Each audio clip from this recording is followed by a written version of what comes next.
Bonjour, Anne Mollet, directrice générale de la communauté des entreprises à mission. Je suis avec vous aujourd'hui pour vous parler de la société à mission. Donc, pourquoi devenir société à mission et comment le devenir?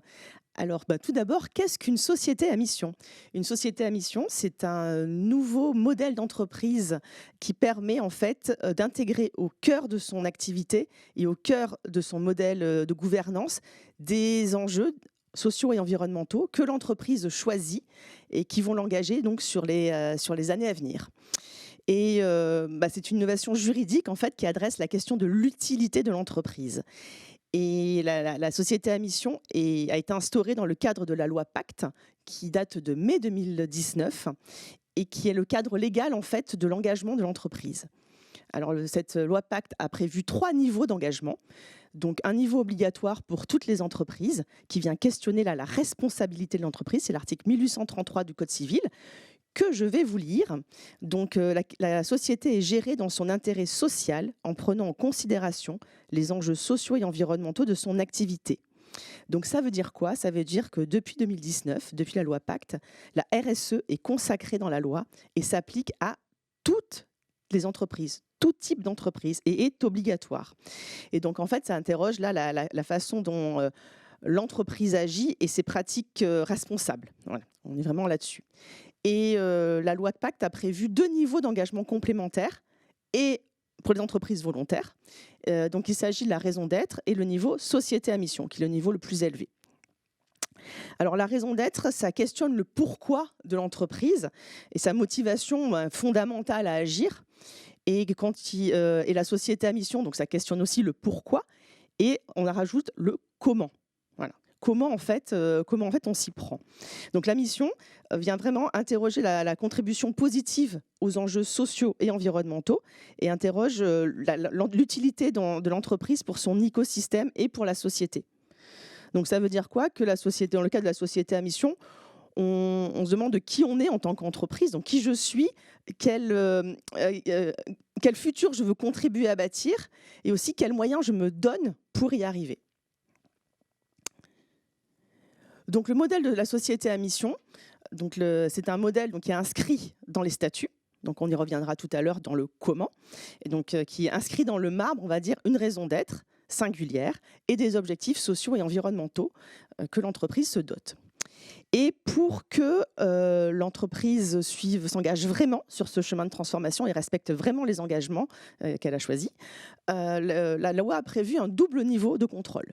Donc le comité de mission, qui est un nouvel organe de gouvernance au sein des entreprises et qui interagit avec les organes de gouvernance existants, qu'il s'agisse du conseil d'administration ou autres, ainsi qu'avec le CSE. Et ce comité de mission est composé donc à minima d'un salarié de l'entreprise, mais ça peut être plus, ainsi que de parties prenantes externes.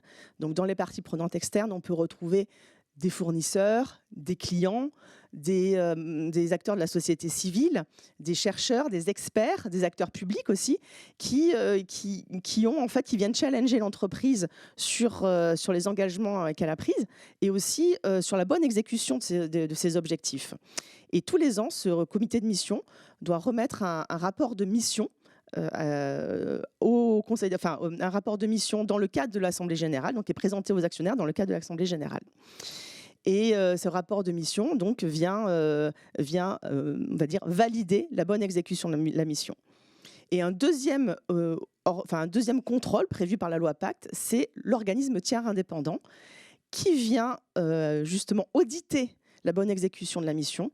Donc tous les 2 ans pour les entreprises de plus de 50 salariés et tous les 3 ans pour les entreprises de moins de 50 salariés. Et donc en fait, cette mission, cette gouvernance de mission est assez nouvelle et ça permet en fait à l'entreprise d'avoir un guide de la stratégie et des actions qui en découlent. Et ça, c'est assez nouveau dans le droit français. Alors vous allez me dire, mais pourquoi en fait devenir société à mission? Parce que de toute façon, en soi, une société à mission n'a pas d'avantages fiscaux et financiers, mais offre beaucoup d'avantages par ailleurs. On peut se dire que globalement, ça sera, à notre avis, en tout cas, le modèle de l'entreprise de demain, puisqu'en fait, c'est une nouvelle boussole qui fait vraiment évoluer sa conception de la valeur et de la performance pour une entreprise. C'est-à-dire que le profit n'est plus une fin en soi, mais vraiment un moyen pour justement agir et pour mener à bien ce projet de création collective qu'est l'entreprise. Et ça, c'est assez nouveau, enfin assez nouveau. On l'avait perdu de vue dans les années 80, 90, 2000, et c'est un modèle d'entreprise qui permet de rééquilibrer justement les choses entre la performance économique et les engagements sociétaux. Et donc ça interroge vraiment la finalité de l'entreprise et ça l'inscrit dans un temps long. Et ça permet aussi, ce qu'on voit parmi les entreprises qui se sont lancées sur ce chemin de transformation, c'est que se réinterroger sur sa raison d'être, ça permet, et ses objectifs, ça permet d'impulser vraiment une dynamique collective et itérative, et de réaligner en fait tout le monde, qu'il s'agisse des dirigeants, des salariés, des actionnaires et des parties prenantes externes, autour d'un projet d'entreprise engageant.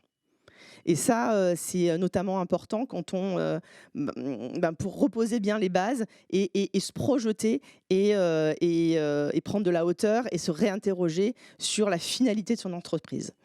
Et ça renforce aussi la pérennité de son activité. Et oui, parce qu'en fait, en mettant l'engagement au cœur de son modèle d'affaires, ça devient un levier de performance et un levier d'innovation.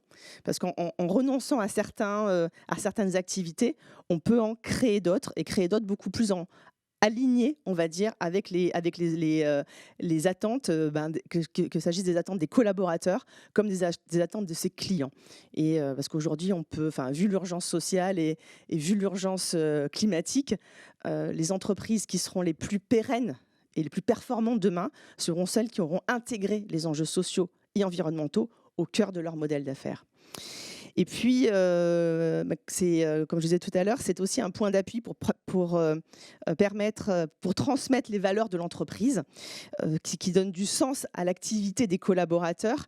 Et là, la mission devient vraiment un levier d'engagement des collaborateurs et d'attractivité pour l'entreprise. Et ça, on le voit bien. Aujourd'hui, on sait très bien que de toute façon, ce qui fait la valeur d'une entreprise, ce sont ses salariés. Et ça sera de plus en plus le cas demain. Et puis aussi, c'est vraiment un acte de leadership assez fort. Et puis aussi, ça permet de retrouver une certaine cohérence et un certain alignement, notamment qui est demandé de plus en plus par les clients.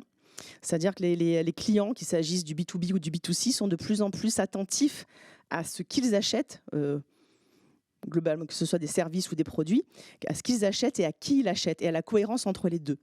Et travailler sur sa mission, ça permet justement de réaligner l'ensemble. Et c'est un élément de différenciation vis-à-vis des clients et de ses collaborateurs. Alors venons-en maintenant au cœur du sujet, les grandes étapes pour devenir société à mission. Alors il n'y a pas de chemin unique pour devenir société à mission, mais il y a des étapes clés. Et avant toute chose, le plus important, c'est de prendre son temps. Voilà.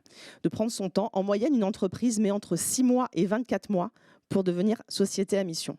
Parce que c'est un travail c'est un processus, on va dire, amont exigeant, qui demande du temps, qui demande de l'introspection pour le dirigeant, parce que dans 100% des cas, la démarche de société à mission est impulsée par le dirigeant de l'entreprise. Donc ça prend du temps d'introspection, de concertation, de vision aussi, c'est-à-dire de se réinterroger sur les racines de l'entreprise, là où elle en est aujourd'hui, et là où on veut l'amener demain, ou là où le dirigeant veut l'amener demain. Et donc forcément déjà ça prend du temps, pour le partager aussi avec son comité de direction, et pour le partager avec avec l'ensemble des collaborateurs. Alors selon les entreprises, selon la culture de l'entreprise, ça peut prendre plusieurs formes, cette partie concertation. Soit des entreprises qui choisissent la co-construction avec un certain nombre de collaborateurs, donc faire des ateliers de co-construction qui viennent challenger justement la formulation des raisons d'être et des objectifs de mission. Et puis, ça peut aussi prendre la forme d'une concertation vis-à-vis de l'ensemble des collaborateurs, voire les deux à la fois. Et au-delà des collaborateurs, La société à mission, c'est vraiment un projet qui embarque son écosystème. Et donc, du coup, c'est toujours très riche dès l'amont d'impliquer aussi les parties prenantes externes à cette démarche. Donc, interroger et faire challenger sa mission par ses clients, par ses fournisseurs, par son écosystème, c'est toujours un moment assez précieux.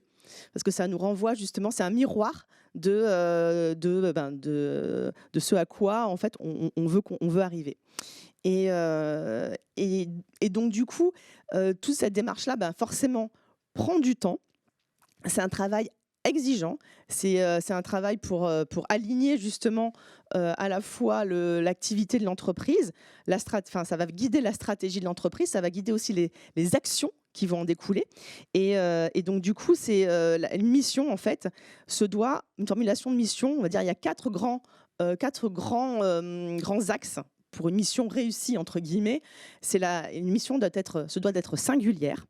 Donc, elle ne ressemble pas à celle de votre concurrent ou même, ou autre. C'est-à-dire qu'on reconnaisse l'activité de votre entreprise et qui vous êtes à la lecture de votre mission. Donc, raison d'être et objectif statutaire. Une mission doit avoir une portée sociétale forte. Une mission doit être transformative. Et une mission doit être mobilisatrice pour l'ensemble de ses collaborateurs et de son écosystème. Et donc, ça prend du temps. Et puis, on va dire que l'aspect statutaire n'est pas tout. Et en fait, la mission, dès l'amont, on conseille aussi de commencer à travailler sur la déclinaison opérationnelle des objectifs statutaires, ainsi que sur les KPIs qui en découlent. Parce que du coup, c'est un travail qui est itératif, donc ça peut faire bouger pas mal de choses. Et donc, une fois que tout le monde s'est mis d'accord, que les actionnaires aussi, parce que c'est aussi un moment pour partager le projet d'entreprise avec ses actionnaires. Et ça se fait en amont. Et ça, c'est extrêmement précieux aussi, parce que de plus en plus d'investisseurs sont sensibilisés, sont sensibles à la société à mission. Pourquoi ? Parce que effectivement, la société à mission, à partir du moment où elle s'interroge sur tous ces aspects-là, sur son futur, sur sa vision, va être une entreprise qui va être... c'est vraiment un gage de pérennité et de performance pour l'entreprise. Et ça, les investisseurs l'ont bien compris. Donc, co-construire sa mission, 6 à 24 mois. Ensuite, adopter la qualité de société à mission. Bon, ça, c'est assez rapide. On va dire... globalement, donc une fois qu'on a co-construit sa mission, on a formulé sa mission, donc raison d'être et objectif statutaire. On fait voter cette mission en assemblée générale auprès de tous les actionnaires. Et ensuite, on va déposer ces nouveaux statuts au greffe du tribunal de commerce et en remplissant bien le CERFA idoine pour recevoir ensuite le CABIS qui vous donne la qualité de société à mission. Voilà. Donc globalement, généralement, si je ne rentre pas trop dans la technique, dans les statuts, c'est soit dans l'objet social, soit un article spécifique qui est ajouté qui s'appelle mission. Voilà. Et ensuite, c'est la vraie vie de la mission qui commence. Et ça dure. C'est vraiment un chemin de transformation qui va durer. La mission a vocation à durer 7-10 ans.